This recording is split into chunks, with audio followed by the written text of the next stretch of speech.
Alright, so I'm going to be showing how to open up and disassemble this Dell Latitude 5310 2-in-1. Right, we're going to be using a JIS 1 screwdriver, and we're just going to undo all the screws on the bottom. These screws actually hold themselves into place and stay attached to the cover, so you don't actually have to pull them out. Alright, if this video helps you out, please make sure to like, subscribe, share my channel with others so that they can learn how to upgrade and repair these devices as well. And if it helped you save a bunch of money, please consider contributing a little to the channel. Every little bit helps and allows me to continue making these videos for a living. If you can't, watch a few others because the algorithm likes to see that. And yeah, other than that, let's go ahead and continue. So once we got all these screws out, we're going to have to pop this cover up. Usually what I'll do is I'll try and get under here, hold that, and then I'll slide my fingernail between this gap here, and you can see we can pop that up. All right, then you can work your way further over. Of course, you can use pry tools as well. You don't have to use fingernails, but we'll pull up the cover and work our way around. Okay, I'm going to push down on the hinge area while pulling up with my fingers here. Okay, so I'm pulling up with my fingers and pushing down there, and we're going to again just run fingernail or pry tool, whatever you want, along here. Be careful with this little cover here for the SIM card. If you want, does this actually pop out? It's like just popping up. Interesting. Okay, well, anyways, we'll continue working our way. Let's go to this side since that one has that cover stuck. And we'll go down here. You can see it's popping up. Oops, I forgot the middle screw. That's why it wasn't coming out all the way. Okay, there we go. Pull that up, and we'll continue working our way down. And there you go. All right, and this cover actually stays attached to the cover there. I was wondering why it wasn't coming out. It's part of this. Okay, so that's what it looks like. Set that aside.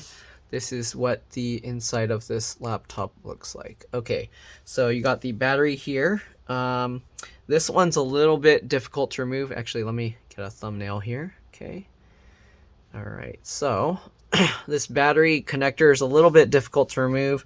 You basically have to peel up this tape here, and then there's a protruding plastic piece here that I just used a screwdriver to get that out. So I got a flathead screwdriver here. You can also use a tool that can fit in this little rectangle there, but I use the flathead screwdriver. This part is raised right here, so what I do is I kind of push on that, pull it a little bit, then switch over here, push on that, pull on it, and just continue working like that, and then you should be able to eventually pull that out. But again, keep in mind that's very tough to remove, so you just keep working on it. It helps to kind of get a better leverage here, and continue doing that, and it's coming out slowly. Oh, it's kind of tough. So this one's actually super tough. I did get it out earlier, but right now it's being extra tough. I don't know. Yeah, it's being extra tough. There we go. Okay, so we got this connector out. So that's what it looks like. You can see the plastic will get a little bit damaged, so be careful with that. All right, we're gonna push this back in because we don't want to remove it right now. I just wanted to kind of show you guys. All right, push that connector back in all the way, and then we'll tape that back down. If you're wondering, the battery model number is right there, right? 0G74G. Okay. If you are taking it out, there are these like speaker, oops, let me zoom out. There are these speaker cables kind of running along around under here. It looks like there's one screw here holding it in place, and then you can probably lift it out after that. I didn't really take that out, but yeah, I don't want to mess around too much and then risk damaging things. But let's see if we take this one screw, if it will come out. So one screw there. Okay, the screw, does it stay attached? It seems like the screw is staying attached, so I'm pulling it up with my fingernail as I get it out, and oh yeah, this screw does stay attached. You can see the top area is smooth, and then there's only the threading down there. So there you go, and then you can see that it says don't put a screw here because it's reserved for the base door. Okay, and then I think after you remove that, you should be able to lift this up. Yeah, then you can actually lift this out.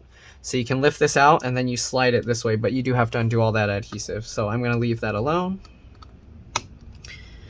Okay, the speakers aren't held in with screws. They actually have these little rubber things that just hold it, so you could technically just pry them up and lift them out, but I'm going to leave it as is.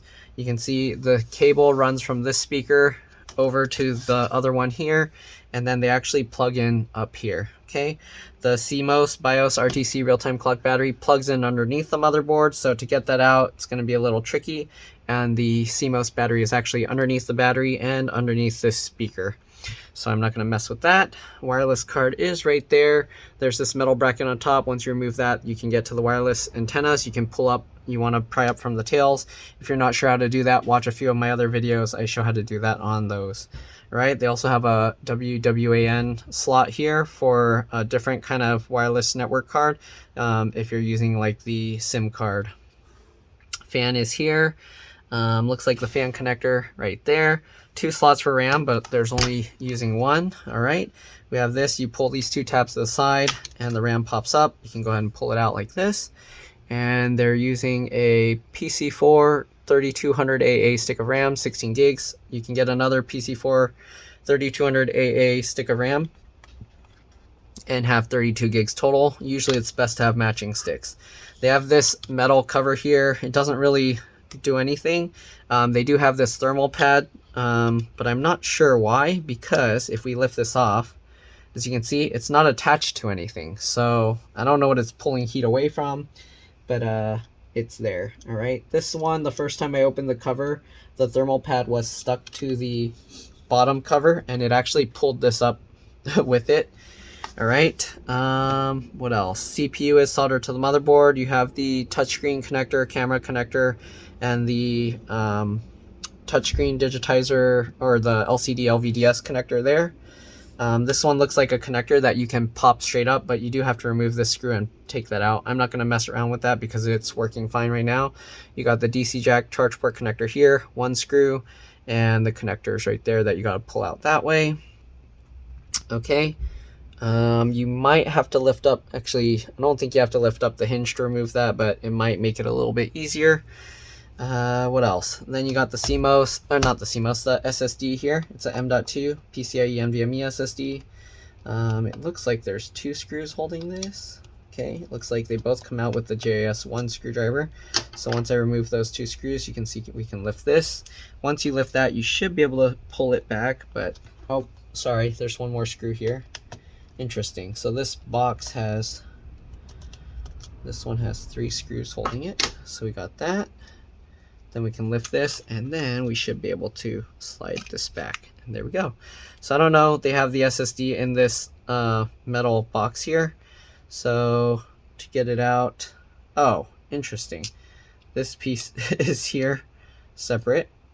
Okay, so the SSD is like this. So I guess the metal box you can actually remove first, but there's a thermal pad here that you can see came off. It was holding this onto there. Okay, so when you go to remove the SSD, you're actually not supposed to remove this piece. So this piece, I did it wrong. Let me show you here how it's supposed to go. So this piece actually stays there, and this is, if you want to use a smaller SSD, you can move this piece over to here, okay? And this screw holds the SSD down. So this is a M.2 PCIe NVMe SSD, just in case you're wondering. It goes in like this at an angle. So you push it in at an angle, it drops down here. This little bracket holds it into place, and then you put this screw in. So normally this screw is, yeah, you're not supposed to take this black screw down here out. You're just supposed to take the other 2. And then this metal plate, you have to peel it away from this thermal pad, okay? So this piece will just drop back on top like that, and this one just helps pull heat away from the SSD to help it run a little bit cooler. Okay, and that's pretty much it. I'm not going to take out the battery to see the trackpad and stuff under there, but yeah, there are the other connectors here. Actually, let me do that so you can kind of see underneath. Okay, I changed my mind. We're going to take the battery out, or not really take it out now because I plugged it back in already, but we will at least move it out of the way. Okay, so there's 1 screw here. Okay, and again, this screw stays attached to the battery. So now that you took that out and moved the adhesive out, we're going to get underneath the battery. We'll lift this up slightly, and then you got to slide it this way, okay? So slide it like that, and now you can actually lift the whole battery out. I'm just going to flip this over out of the way so you can kind of see. Here you have the touchpad, trackpad connector here. These have these flip latch type connectors. Okay, so touchpad connector here. This small one is for the charge battery indicator light, power indicator light. You have this connector here, which goes to this board, which I'm not quite sure where that's going. But you have the keyboard going into the touchpad here, keyboard backlight connector going into the touchpad, and then the buttons for the thing also going into the touchpad, and you just have that one cable going to the motherboard. This little one, is that for a fingerprint reader? What is that? Let me see here. I'm not too sure what that is. It doesn't go to anything. So this might be for an NFC card reader or something. It doesn't say. USH. There's a small like model number there, if that's useful to anyone. I don't know what this is for though. If you look up that model number, you might be able to find it. Okay. Anyways, we're going to put this back in. So we'll lift this side back up, slide this back in so these little feet go back under there, and then drop that back into place. Okay. We have the adhesive here that we do have to tape back down on top of the battery. I mean, you don't have to, but that's how it was. So we'll put it back that way. And then we'll just tighten the battery back down. And that's pretty much all there is to it. Again, hopefully this video helps you guys out. We're going to put the bottom cover back on. But yeah, if this video helped you, make sure to like, subscribe, again, share my channel with others so that they can learn how to upgrade and repair their device as well. You want to put the bottom part in first like that. And again, if it helped you save a bunch of money, please consider contributing a little to the channel. Every little bit helps and allows me to continue making these videos for a living. And if you can't, please watch a few others because that helps the algorithm know to share my channel. And yeah, that's pretty much it. You're welcome to stay as I get all these screws back in. We're going to clip all these clips back in now, okay, and get all the screws down, and we're pretty much good to go. All right. Get the last few in. Alright. And then we'll power it back on just to make sure everything's good.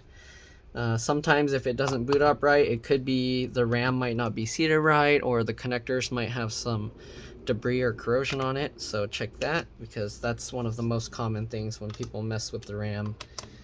Okay, so let's flip this over. And we'll just power it back up. Keyboard is lighting up, so we should be good to go. Alright, that's pretty much it. Thanks for watching, and I'll see you all in the next one. Alright, you can see it's actually booting up. And yeah, alright, let's drop this. Bye.